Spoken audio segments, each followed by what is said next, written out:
Game of Thrones is the most Emmy Award-winning scripted series of all time, a global pop culture sensation, the most ambitious TV production ever mounted, and has been coming to Comic-Con since 2011. But this year is different. This year is special because for the first time, all the spoilers are out, all the endings are known, there is nothing the cast cannot talk about. And we're going to ask about a lot of your burning questions about the final season. So I'd like for you to give a huge welcome to the final Game of Thrones Comic-Con panel. We're going to bring him out right now. He's an honorable man whether he likes it or not. As Jaime Lannister, it's Nikolaj Coster-Waldau.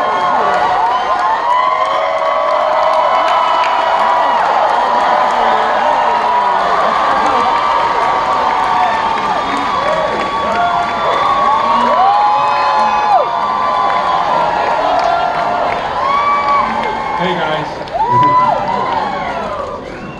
Our new master of ships as Davos Seaworth, it's Liam Cunningham.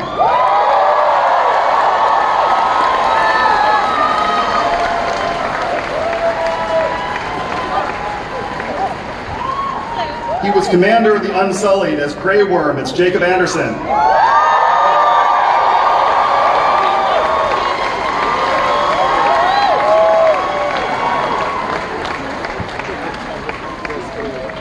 A girl has no equal. As Arya Stark, it's Maisie Williams.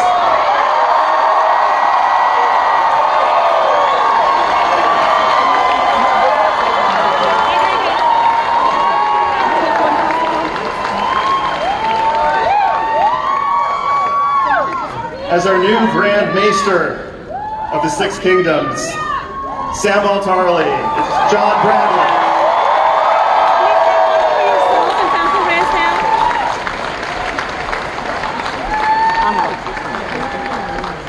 He was Master of Whispers and Wright all along. As Varys, it's Conleth Hill.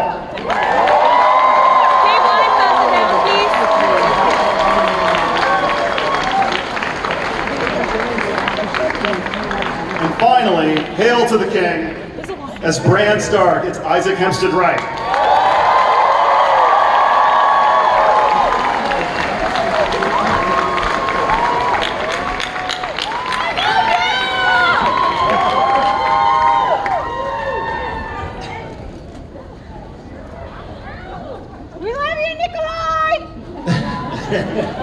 Someone left some coffee cups here.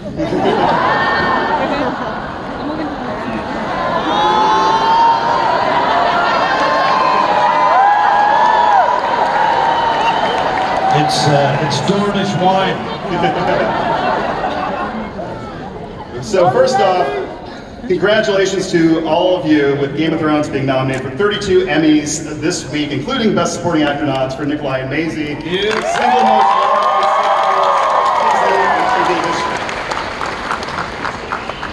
Isaac, since you're our new king, let's start with you.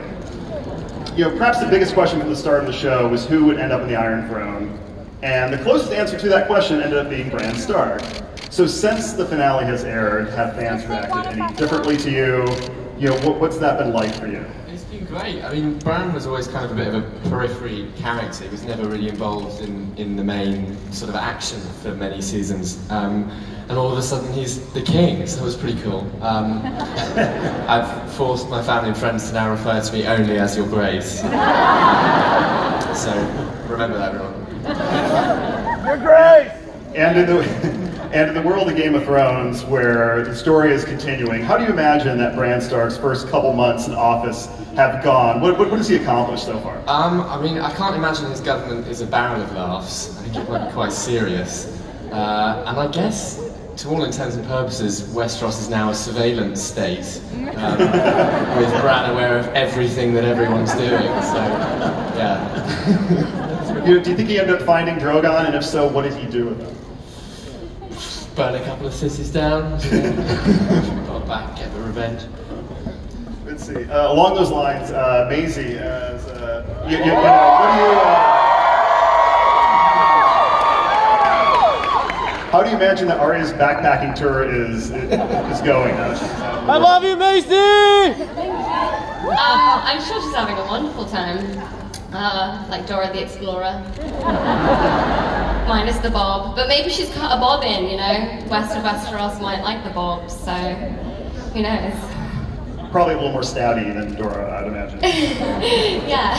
You know, it occurred to me afterwards that she could have just asked Bran what is west of Westeros, and he could have told her. Like, where would be the fun in that, right? That was like my favorite meme, actually. Or like, what's west of Westeros? And it's like, no one knows. And then Bran's there, like, are you kidding me? And Jacob, how do you imagine Grey Worm's move to Nap went? I picture him just kind of chilling on a beach at this point. Yeah, I mean, I think he's just like starting a new society, like Wakanda kind of vibe. In another part of the world. People keep telling me that butterflies killed him. They get there and there's poisonous butterflies. But yeah, I think he's keeping his promise to the Sunday, and he's sitting on the beach drinking pina coladas and protecting everyone. You know, a colleague of mine asked me to ask this follow-up question. I said, no, that's too sappy, I won't ask it, but I'm just going to do it anyway. Do you think that he could find love again? What's the right answer? No, not in the same way, no. I think that was a one-time deal, really. Yeah. You'll be miserable forever. What's new? Miserable forever. Are you happy now? Okay, so John and Liam, I want to spin off where we just watch the day-to-day business of the new small council as they deal with, like, you know, King's Landing budgetary issues and property taxes. You know, how do you imagine life has been like in that new small council? I imagine relationships have soured by now, right? Relationships must have soured by now to some degree. I think that one of the nice things about that final scene was that when we leave that and we leave them bickering amongst themselves, and we kind of set up a slightly more comic space. It was with Davos and Bronn butting heads all the time, and Sam just trying to be the voice of reason. I felt personally, even though I was directly involved, that you want to stay with them. There's so much drama involved in a group of people who just don't like each other, but they're forced to exist. It basically turns into The Office. It basically turns into a sitcom, and it's kind of humanity in microcosm, that you think that they're all fighting towards the same aim and fighting for the greater good, but if you don't like the guy who's opposite you while you're doing that, then it's not going to be an easy life for anybody. I think it's definitely a step up from what was there. I think that I'm not as pessimistic as you. I think it's a wonderful thing. The group of people around the table were quite, you know, I thought that was a nice end to the small council in King's Landing. I'm eternally optimistic. And I did mention about the spin-off. You did mention, I think it should be Better Call Davos. Just a suggestion. It's a $1,000 idea. And for those of you who didn't quite make it to the end of the show, Nikolaj, I would argue that the end of Jaime Lannister is actually not when he's buried under the Red Keep's rubble, or even when his brother finds him, but rather when Brienne writes in the White Book that he died protecting his queen. That even though your character's off screen in that moment, that's kind of the real end point for his character. You know, now that some more time has passed from the finale, you know, how is his end sitting with you? It's sitting the same way it did when it aired, and I thought it was a great ending. I thought it was perfect for that character to end in the arms of Cersei. It made sense to me.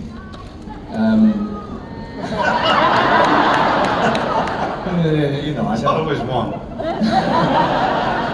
No, that's just my opinion.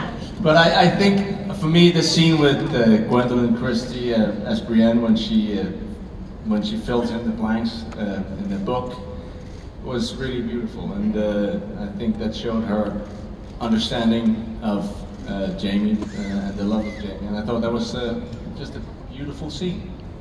Yeah. Conleth, Yes, yes.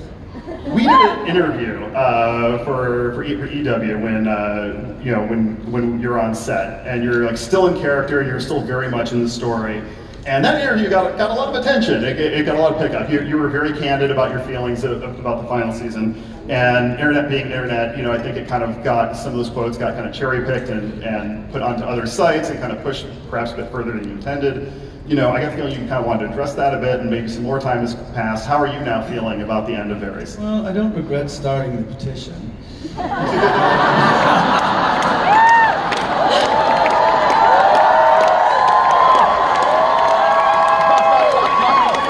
Now, to be very honest, I did an interview with EW way after we'd finished the show.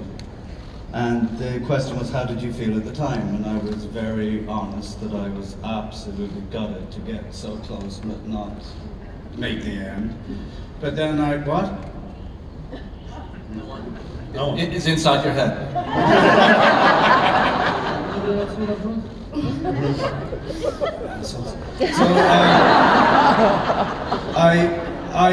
I thought I gave a very honest answer to how I felt, but I put it in the context of that was one of the risks in being in a multi-character show.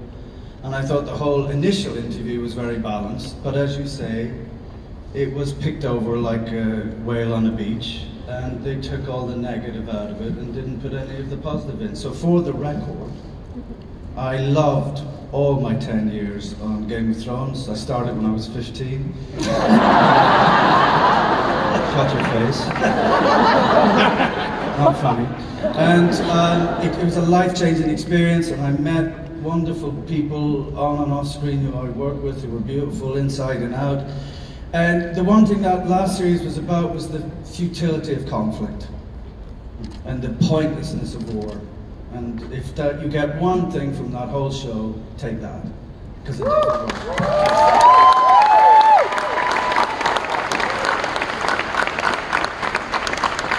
While we're on the topic of the reaction, I do want to get into that a little bit because, Cersei didn't get her elephants, but that is the elephant in the room.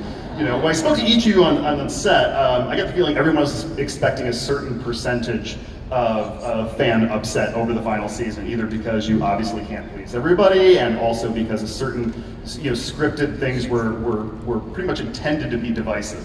But I don't think anyone expected the level of the blowback that there was. So for whoever wants to tackle it. I don't think it was. You look at the amount of people who are here, and we're here to thank you for watching us for all those years. Yes.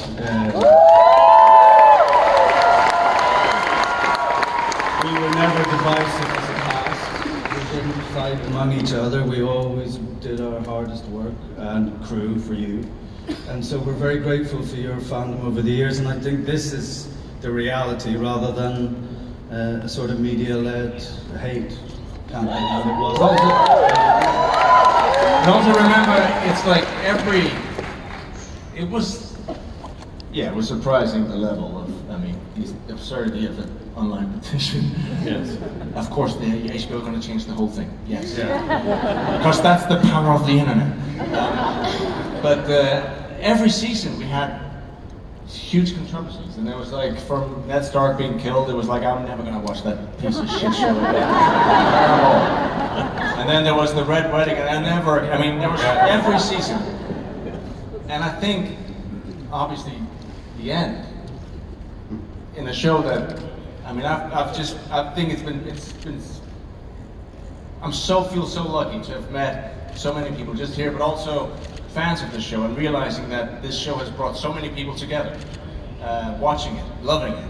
So obviously, it comes to an end, it's gonna piss you off no matter what, because it's the end.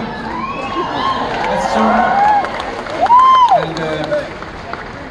And of course, but at the end of the day, it's absolutely fine. It's if you hated the ending, if you loved it, that's great. Just don't call people names. And you have to remember, it's almost a metaphor for life. It's not arriving at the end. That's the point of this whole thing. It was the journey. And again, to go back to all of us here in this room and the millions of fans, and like I started at the beginning of season 2 when it just started to create waves, and to watch that grow, and to be on the set when we were doing the work. And the reason you guys are here is because you could recognize the amount of love that we had in making this show. And we and you were all on this journey together. We weren't just delivering something we thought was nice or good or great to you. We didn't know where it was going to go. Nobody knew how big it was going to get. And all of us here feel absolutely blessed to have been part of it. As much as we're all fans of the show. We all did our little bit. And we're all huge fans of the show. You have to be. It's beautiful, beautiful storytelling. And I'm blessed to be a part of it and blessed to watch it. And I think that's it. If it's not the story you want, it doesn't make it any less valuable. Is there anything with the benefit of hindsight that you wish had been done differently? I should have been on the throne. Isn't it obvious? Yeah, Liam's agent. Actually, it's my publicist.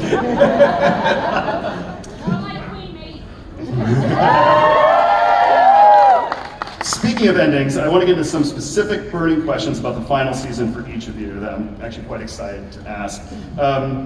Nikolaj, you've strongly defended Jaime's choice to return to Cersei as exactly what his character would do based on everything that we've previously seen. But if Jaime had somehow survived being stabbed by Euron and being covered in rubble, and Cersei had not, do you think that a relationship with Then we would have shipped Bramy. Yes, it would have been Brienne and Jaime forever. Are you being serious? Because your character was very much like divided on that, saying, "Oh no, this couldn't work because I'm too morally far gone. We're too morally different." I think he's got a lot of baggage, and I think she would probably find out after a few weeks, and she'd go, "No, I'm going to have to move on to someone else. This is too complicated." Tormund, yes. Like you and Tormund? Yeah. I like the idea of that. That works for me. Scandi couple, yes. Liam, Davos vowed to kill Melisandre, and then she came back and saved the day and killed herself. But if she hadn't walked off into the suicide sun and instead came up to you after the battle and was like, "Hey, how do you like me now?"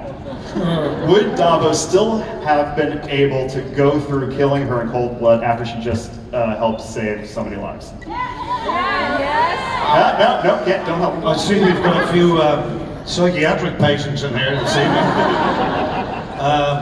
It's a really good question. It was one of those things that I kind of ran through my own mind when you're kind of preparing for those scenes.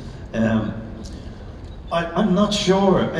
Davos is. I mean, he was described by some people as the moral compass of the piece, and you never saw him killing anybody or. I didn't say Liam. Yeah, you described it. Yeah, you described it. Davos sounded exactly similar. I think he'd have wanted to have done it, but whether he would or not, I think his humanity was always going to rose to the surface. I would like to think he'd have got someone else to do it.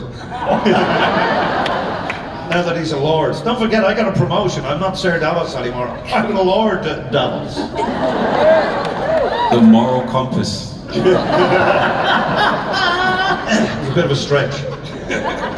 Hey, Jacob, one of the burning questions fans had after the finale was, after Jon Snow killed Daenerys, why didn't Grey Worm kill Jon Snow when he discovered what he did? Because he was killing everybody else. I'm curious if there was a reason you were told back channel or a reason you worked out for your character as to why he didn't take out Jon after he confessed to killing Daenerys.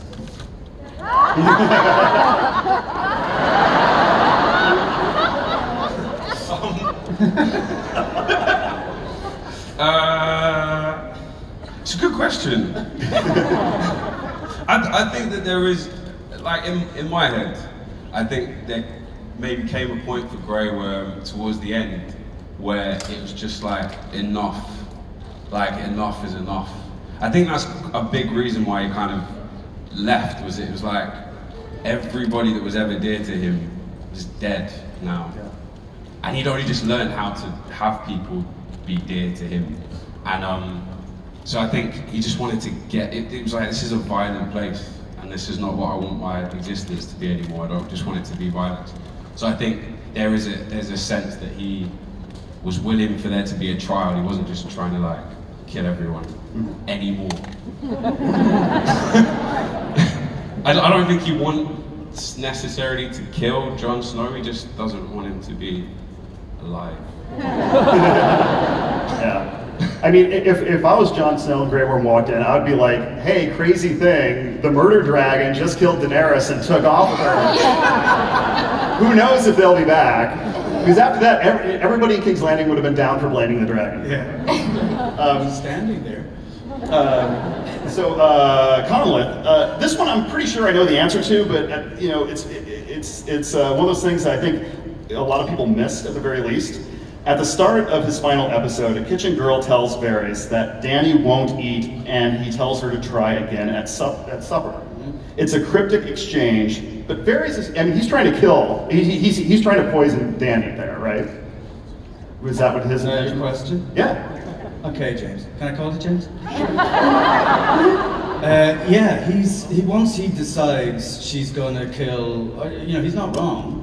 She's the coin when a Targaryen's born is going to be one side or the other, and hers has come down a bit cray-cray towards the end. And so I think Varys knew long ago he was going to die, and that the last, what the sorcerer might have said to him might have been what she says, you know, when he's burnt to death. So I think all this, there was an inevitability about, he knew that he couldn't get through to Jon Snow or to Tyrion because they were both in love with Daenerys, and that blinds people's judgments. So he knew that he had to try anyway to stop her, and that it was very possible he'd be killed. So I thought it was a cool death, but very dignified, and I swear the dragon thought twice about it. If you watch it again, he kind of goes, wait, what? Okay. You know, I'm happy with that. There are ways to get fired, and that was one of the best. Awesome. Isaac, you might have heard this theory going around, the evil Bran theory. This is the theory that Bran, because he knows what's going to happen, he kind of sat back and let Daenerys creme brulee torch King's Landing, and then get killed by Jon as a way of seizing the throne for himself. And I'm wondering what you think of that. Well, I don't think Bran knows per se exactly what's going to happen in the